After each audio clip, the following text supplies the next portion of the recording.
Hello friends. आज हमारा हिंदी विषय का तीसरा लेक्चर है। आज के लेक्चर में हम चर्चा करेंगे राजभाषा अधिनियम 1963 के बारे में, जिसे 1967 में संशोधित किया गया है। आप देखेंगे कि हर साल हमारा जो हिंदी विषय का पेपर होता है उसमें 3 मार्कर में राजभाषा अधिनियम से 1 या 2 क्वेश्चन आपको देखने को मिलते हैं। हमने इस लेक्चर में उन्हीं बातों को या उन्हीं चीज़ों को इंक्लूड किया है जो हमारे एग्जाम पॉइंट ऑफ व्यू से इम्पॉर्टेंट है।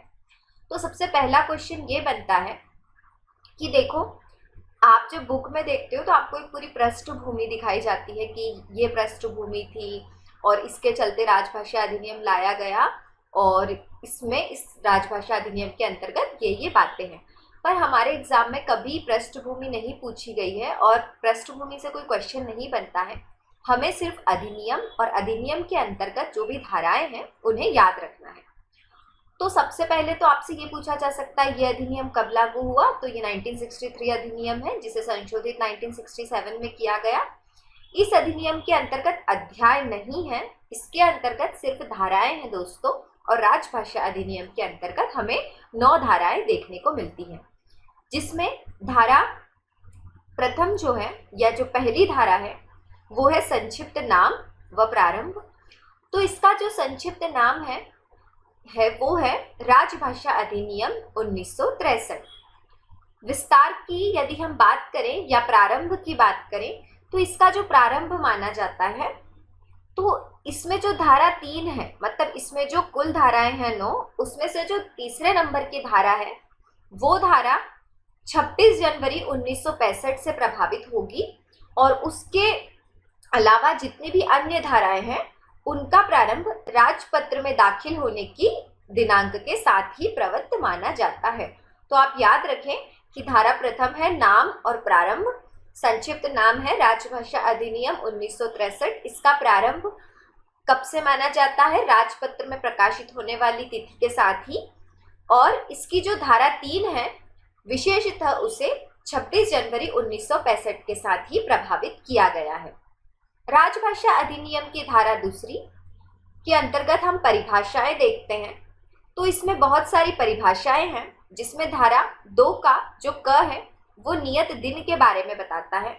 तो नियत दिन से तात्पर्य उस दिन से है जिस दिन, अभी हमने क्या पढ़ा दोस्तों, देखो प्रारंभ। तो प्रारंभ में क्या था कि धारा 3 जो है वो तो 26 जनवरी 1965 से लागू हो जाएगी। तो बची हुई धाराओं का क्या? तो जो बची हुई धाराएं हैं वो जिस तिथि से लागू होगी वही तिथि आपकी कहलाएगी नियत दिन। तो आप क्या याद रखेंगे? 2 क में नियत दिन है और ये दिन वो दिन है जिस दिन से धारा 3 के अलावा जो भी बची हुई धाराएं हैं वो लागू होगी, वो आपका नियत दिन है। धारा 2 का ख, धारा 2 का ख ये बताता है कि हमारी जो भाषा है हिंदी, इसकी लिपि कौन सी है? तो इसकी लिपि होगी देवनागरी। तो धारा 2 में आपकी परिभाषाएं आती है, जिसके अंतर्गत 2 उपधाराएं हैं। पहली उपधारा है धारा 2 क। धारा 2 क के अंतर्गत नियत दिन की बात की गई है। नियत दिन के अंतर्गत ये बताया गया है कि उस दिन जिस दिन से ये जो अन्य धाराएं हैं धारा 3 के अतिरिक्त वो राजपत्र में प्रकाशित होगी, वही नियत दिन है। धारा 2 ख में बताया गया है कि जो हमारी भाषा है हिंदी, उसकी लिपि कौन सी है? देवनागरी। तो ये हो जाती है हमारी धारा 2। धारा 3 जो है, तो धारा 3 अधिकतर धारा 3 को एज इट इज पूछा जाता है और एक बार धारा 3 की उपधारा 3 ग को पूछा गया है। अब आप सोच रहे होंगे कि धारा 3 का क और ख कहाँ है? तो वो इतना हमारे परीक्षा के विषय से महत्वपूर्ण नहीं है। हमें धारा 3 और धारा 3 ग पे ज्यादा ध्यान देना है। तो धारा 3 जो है ये बताती है संघ के राजकीय प्रयोजन के लिए और संसद में प्रयोग के लिए अंग्रेजी भाषा का रहना। तो देखो, धारा 3 इसीलिए बोली गई कि ये 26 जनवरी 1965 से ही लागू है। क्यों? क्योंकि क्या हुआ कि जब ऐसा बातें उठी कि अब जब हिंदी भाषा है इसे तो राजभाषा का दर्जा दिया जाएगा, और जब भी किसी भाषा को राजभाषा का दर्जा दिया जाता है तो जितने भी राजकाज के कार्य होते हैं, अर्थात जितने भी राजकीय काम किए जाते हैं वो हिंदी भाषा में किए जाते हैं। पर हमारा जो भारत है उसमें भाषाई विविधता बहुत है दोस्तों। जैसा कि साउथ के जो स्टेट है वहाँ की लैंग्वेज अलग है, हमारे जो उत्तर पूर्वी राज्य है वहाँ की भाषा अलग है। तो इस भाषा विविधता के चलते यदि सिर्फ हम एक ही भाषा को अपनाते तो इससे अन्य राज्यों को उसके साथ एडजस्ट करना थोड़ा क्या हो जाता, मुश्किल वाला हो जाता। तो अन्य राज्यों की भी स्थिति को समझते हुए हमारे जो अधिनियम है इसमें ये धारा विशेषता जोड़ी गई कि जो भी हमारे यूनियन के वर्ग हैं और जो हमारी पार्लियामेंट के वर्ग हैं, जिन्हें हम बोलते हैं संघ के राजकीय प्रयोजन और संसद में प्रयोग के लिए भाषा, तो वो कौन सी भाषा है, इंग्लिश। तो ये तो कॉमन सेंस से आप समझ जाओगे कि हमारे जो देश है इंडिया, वहाँ की लैंग्वेज में बहुत ज़्यादा डाइवर्सिटी है, और अगर हम एक ही भाषा अपनाएंगे हिंदी, तो बहुत सारे स्टेट ऐसे हैं जहाँ पर हिंदी स्पीकिंग लोग ज़्यादा नहीं है। तो इसी वजह से जहाँ हिंदी नहीं चलती वहाँ इंग्लिश तो चलती ही है। तो इसी वजह से कौन सी भाषा है, इंग्लिश के साथ हिंदी के साथ इंग्लिश भी पैरेलल चलेगी। तो कौन सी दो भाषा है, हिंदी और अंग्रेजी भाषा। तो धारा 3 की जो उपधारा है धारा 3 ग, तो धारा 3 ग में ये बोला गया है कि उपधारा 1 अर्थात इसके अंतर्गत हिंदी और अंग्रेजी दोनों ही भाषाओं का उपयोग किया जाएगा। मतलब अब जो भी राजकीय कार्य होंगे वो हिंदी और इंग्लिश दोनों ही भाषाओं में होंगे। तो ये हमारी थी धारा 3। धारा 4 जो है दोस्तों, ये है राजभाषा के संबंध में समिति। इससे आपके एग्जाम में बहुत सारे बार आपने देखा होगा कि इससे क्वेश्चन आया है कि राजभाषा संबंधी समिति गठित करने का अधिकार किसको है, ये कब बनाई जाती है, रिपोर्ट किसको सौंपी जाती है। तो सबसे पहले तो हमें ये याद रखना है कि राजभाषा के संबंध में जो समिति बनाई जाती है वो राजभाषा अधिनियम की धारा 4 के अंतर्गत बनाई जाती है। समिति को गठित करने का अधिकार दोस्तों राष्ट्रपति के पास होता है। ये क्वेश्चन पूछा गया है कि राजभाषा समिति को गठित करने का अधिकार किसके पास है, तो राजभाषा समिति को गठित करने का अधिकार राष्ट्रपति के पास है। ये समिति कब से गठित की जानी है, ये भी क्वेश्चन आता है। तो राजभाषा जो समिति है इसे नियत तिथि मतलब वही धारा 1 वाली तिथि, धारा 2 वाली तिथि, धारा 2 में जो परिभाषाएं थी नियत दिन वाली, तो नियत दिन मतलब क्या था, जिस दिन से सारी आपकी जो धाराएं हैं वो लागू होगी। तो सारी धाराओं के लागू होने के 10 वर्ष पश्चात समिति निर्माण करने का क्या करा गया है, एक प्रावधान किया गया है। समिति के सदस्यों की बात करें जो कि राजभाषा समिति के सदस्य हैं, तो राजभाषा समिति में 30 सदस्य संख्या है, जिसमें से 20 सदस्य आपके लोकसभा से आते हैं और 10 सदस्य आपके राज्यसभा से आते हैं। तो सदस्य संख्या आप याद रखें दोस्तों कि जो हमारी राजभाषा के संबंध में समिति है इसमें सदस्य हैं 30, 20 सदस्य आपकी लोकसभा से हैं और 10 सदस्य आपकी राज्यसभा से हैं। समिति की जो रिपोर्ट है, समिति की रिपोर्ट किससे सौंपी जाती है, तो ये जो समिति बनाई जाती है 30 सदस्यीय समिति, ये अपनी वार्षिक रिपोर्ट राष्ट्रपति को सौंपते हैं।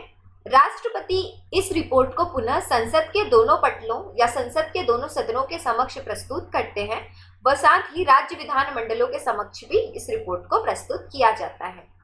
यदि सदन और राज्य विधान मंडल इस रिपोर्ट के संदर्भ में कोई अपना सुझाव व्यक्त करना चाहते हैं तो उन सुझावों को भी सम्मिलित किया जाता है। तो जो ये समिति है इससे बहुत सारे क्वेश्चन बनते हैं। आप इस समिति से आप देख सकते हैं, देखो पहला क्वेश्चन तो ये बन गया कि कौन सी धारा है, तो धारा 4 है। किससे अधिकार है गठित करने का, राष्ट्रपति को है। कब से होगी, नियत तिथि के 10वें वर्ष के पश्चात। सदस्य संख्या 30 है, 20 लोकसभा 10 राज्यसभा। समिति की रिपोर्ट किसे सौंपी जाती है, राष्ट्रपति को। और राष्ट्रपति जो है फिर रिपोर्ट को संसद के दोनों सदनों के समक्ष रखते हैं और फिर इन्हें राज्य विधान मंडलों के समक्ष भी रखा जाता है। यदि राज्य विधान मंडल या सदन कोई भी सुझाव देते हैं तो उन सुझावों को सम्मिलित किया जाता है। उसके पश्चात आती है धारा 5। तो धारा 5 है कि केंद्रीय अधिनियम मतलब जो भी सेंट्रल गवर्नमेंट के एक्ट आते हैं उनके लिए जो प्राधिकृत भाषा है मतलब जो भी ऑथोराइज्ड भाषा है उसमें हिंदी का अनुवाद होना जरूरी है। आप देखते हैं कि जो भी सेंट्रल गवर्नमेंट के एक्ट रिलीज होते हैं वो इंग्लिश में होते हैं। क्यों? क्योंकि हमारे सारे स्टेट के लिए होता है वो, और सारे स्टेट की तो हिंदी लैंग्वेज है नहीं। तो ये एक एडिशनल प्रोविजन है या एक अतिरिक्त प्रावधान है कि जो भी हमारे अधिनियम है जो कि केंद्र सरकार के द्वारा अधिनियमित किए गए हैं उन्हें पुनः इंग्लिश से या अंग्रेजी भाषा से हिंदी भाषा में भी अनुवाद किया जाता है। धारा 6 धारा 6 बताता है कतिपय दशाओं में राज्य अधिनियमों का प्राधिकृत हिंदी में अनुवाद। तो इसमें क्या है, देखो कि ऐसा कोई राज्य है जो ऐसा प्रोविजन ला रहा है जो हमारे संविधान की भावना के विरुद्ध है। तो उस समय की स्थिति में एक तो राज्य का जो अधिनियम है, हो सकता है कि वो राज्य की भाषा में हो, वो भाषा केंद्र के भाषा के लिए अनुरूप ना हो। तो उस स्थिति में क्या किया जाता है कि जो भी अधिनियम है उसका हिंदी और इंग्लिश दोनों में अनुवाद किया जाता है। तो आप ये याद रखेंगे कि धारा 6 क्या बोलता है कि कतिपय दशाओं में राज्य अधिनियमों का प्राधिकृत हिंदी में अनुवाद। उसके बाद है धारा 7। तो धारा 7 ये बोलती है कि उच्च न्यायालयों के निर्णयों आदि में हिंदी या अन्य राजभाषा का वैकल्पिक प्रयोग। ठीक है, तो क्या बोला गया है धारा 7 में कि उच्च न्यायालय मतलब जितने भी हाई कोर्ट है वहां पर हिंदी का या उस राज्य की जो भी राजभाषा है उसका भी प्रयोग वैकल्पिक बताया गया है कि आप इंग्लिश का तो बेसिकली चलता ही है हाई कोर्ट में लैंग्वेज, पर आप हिंदी और अन्य राजभाषा का भी प्रयोग कर सकते हैं। फिर आता है धारा 8 जो कि बहुत ही महत्वपूर्ण धारा है, जिसपे भी रेड लगा है वो तो महत्वपूर्ण है ही चीजें।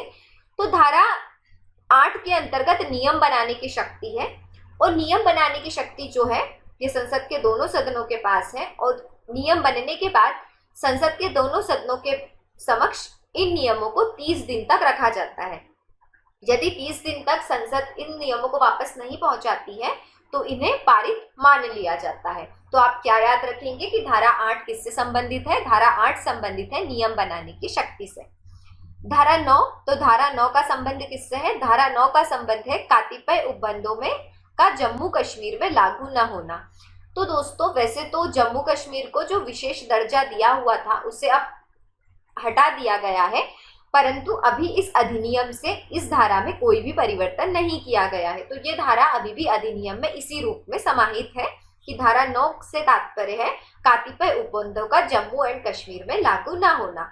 तो ये जो था हमारा इम्पोर्टेंट टॉपिक है। क्यों? क्योंकि आप देखेंगे कि जो हमारे हिंदी का पेपर है उसमें इससे एक ना एक क्वेश्चन तो आपको देखने को मिलता है, और सबसे अच्छी बात यह है कि ये बहुत ही छोटा सा टॉपिक है और इससे डायरेक्ट स्कोरिंग आपके मार्क्स बन जाते हैं। तो आज हमने दोस्तों चर्चा की है राजभाषा अधिनियम 1963 पे।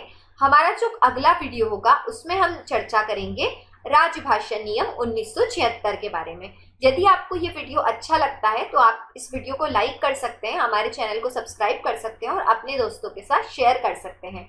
तो आज के लिए इतना ही, धन्यवाद।